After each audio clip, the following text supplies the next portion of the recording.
तीस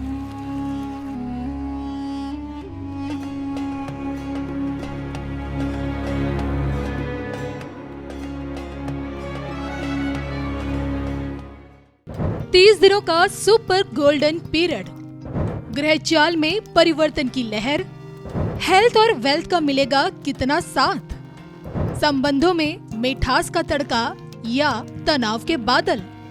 अब की बार क्या पाएंगे और क्या खोएंगे, किस्मत के सहारे क्या कुछ हासिल करेंगे। सितंबर माह मासिक राशिफल 2025 देखिए सिर्फ और सिर्फ धर्म ज्ञान पर। नमस्कार, धर्म ज्ञान के दर्शकों का स्वागत है। कविता राणा और मेरे साथ हमेशा की तरह एस्ट्रोलॉजर डॉक्टर मयंक शर्मा जी। स्वागत है सर। धन्यवाद कविता जी। धर्म ज्ञान के सभी दर्शकों को सादर नमस्कार। आपका हर पल मंगलमय हो। देहरादून की खूबसूरत वादियों से लेकर हाजिर हैं अब की बार का आपका सितंबर माह का मासिक राशिफल क्या कहता है। कन्या राशि को इस वीडियो में हम आपको बताएंगे कि आपकी health, wealth, personal, professional life सब कुछ कैसी इस बार चलने वाली है।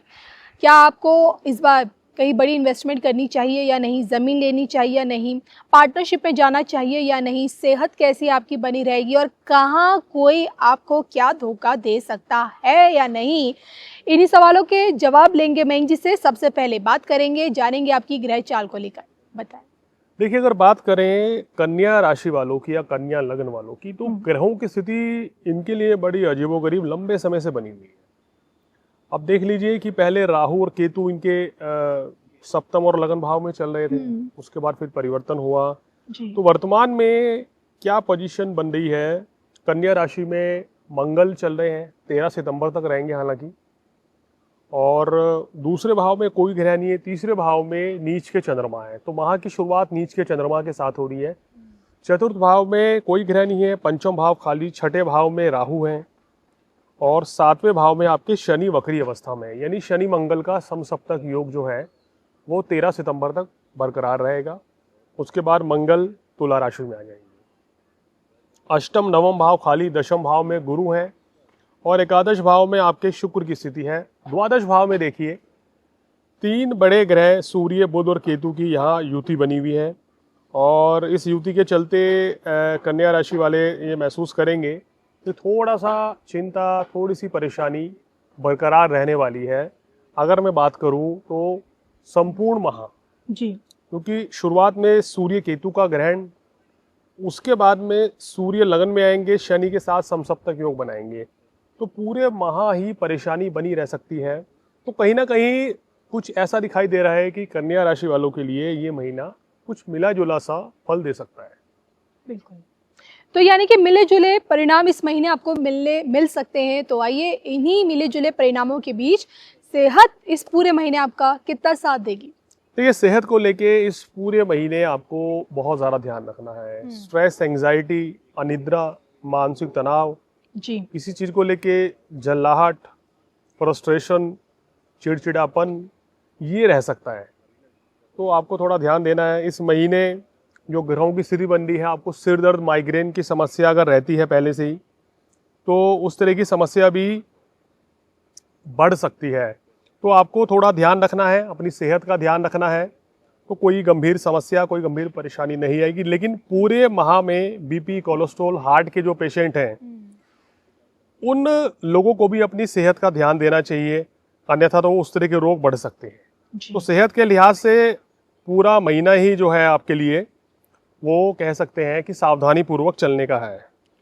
मैं ये स्टूडेंट्स के लिए क्या सरप्राइजेस है इस महीने? देखिए, स्टूडेंट के लिए अगर हम बात करें तो ये समय काफ़ी अच्छा रहेगा और इस समय छात्रों की कोई अगर परीक्षा वगैरह भी है तो वहाँ पे भी सफलता मिलेगी, लेकिन मेहनत ज़्यादा करनी पड़ेगी और कंसंट्रेशन जो है वो आपका बिगड़ सकता है। तो अपना ध्यान जो है पढ़ाई पे लगा के रखना है कंटिन्यू, कि ध्यान ना भटके, इस चीज़ का विशेष ध्यान रखना चाहिए आपको। अन्यथा तो महसूस करेंगे कि पढ़ने बैठ रहे हैं, ध्यान कहीं और जा रहा है, या मन आपका पढ़ने का कभी कभी नहीं करेगा, क्योंकि ग्रहों की स्थिति इस तरह की इशारा कर रही है। बिल्कुल। मयंक से देखिए आपकी सेहत के बारे में जाना, स्टूडेंट्स के बारे में जाना। अब देखिए फटाफट से बात करेंगे हम आपके रिश्तों को लेकर, यानी कि ये महीना पर्सनली आपको कितनी खुशियाँ देकर जा रहा है या कहीं नोक-झोंक या खटास देखने को मिलेगी? देखिए, रिश्तों के लिहाज से ये महीना पूरा माह ही संभल के चलने का है। आप देख रहे हैं कि लग्न भाव में शुरुआत में मंगल है, 17 तारीख से यहाँ सूर्य आ रहे हैं, तो पूरे माह आपके वैवाहिक जीवन में, प्रेम संबंधों में खटपट बनी रह सकती है।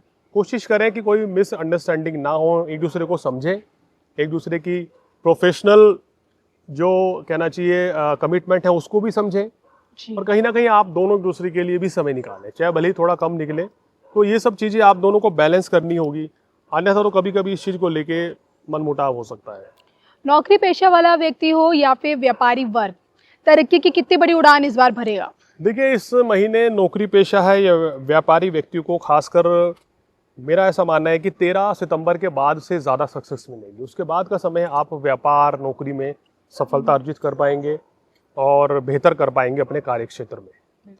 इन सब के बीच सबसे मेन पहलू होता है आपका आर्थिक पक्ष, यानी कि फाइनेंशियली ये महीना आपको कितना स्ट्रांग बनाकर जाएगा। देखिए, आर्थिक पक्ष की बात करें तो धन के लिहाज से भी जैसे मैंने बोला कि सेकंड हाफ ज़्यादा बेटर है जी। 15 तारीख के बाद का समय इनके लिए बहुत अच्छा रहेगा, खासकर इनके बिजनेस के लिए, इनके धन लाभ के लिए, और फिजूल खर्ची से भी राहत मिलेगी। नहीं, अभी पैसा जो पानी की तरह बह रहा है पिछले महीने से ही, उसमें भी कमी आएगी और धन लाभ भी होगा और व्यापार में भी अच्छे आपको रिजल्ट्स देखने को मिलेंगे। आर्थिक तौर पर कोई बड़ी इन्वेस्टमेंट का रिस्क ले सकते हैं और या फिर पार्टनरशिप पे भरोसा कर सकते हैं? पार्टनरशिप अभी नहीं करनी चाहिए इस पूरे महीने में, और आप कहीं फंड का निवेश भी करना चाहते हैं तो 16-17 सितंबर के बाद ही करें, और कुंडली दिखाकर करनी चाहिए बड़ी निवेश। मैं जी ओवरऑल सलाह क्या है इनके लिए? ओवरऑल हनुमान चालीसा का पाठ करें इस समय, वो आपके लिए अच्छा है। सूर्यदेव को जल चढ़ाते रहे संपूर्ण मास में, वो आपके लिए बहुत अच्छा रहेगा। और गणपति जी की आराधना करें, उसको करने से किसी भी तरह की जो दिक्कतें परेशानियां बहुत ज़्यादा बढ़ रही हैं वो धीरे धीरे कम होंगी।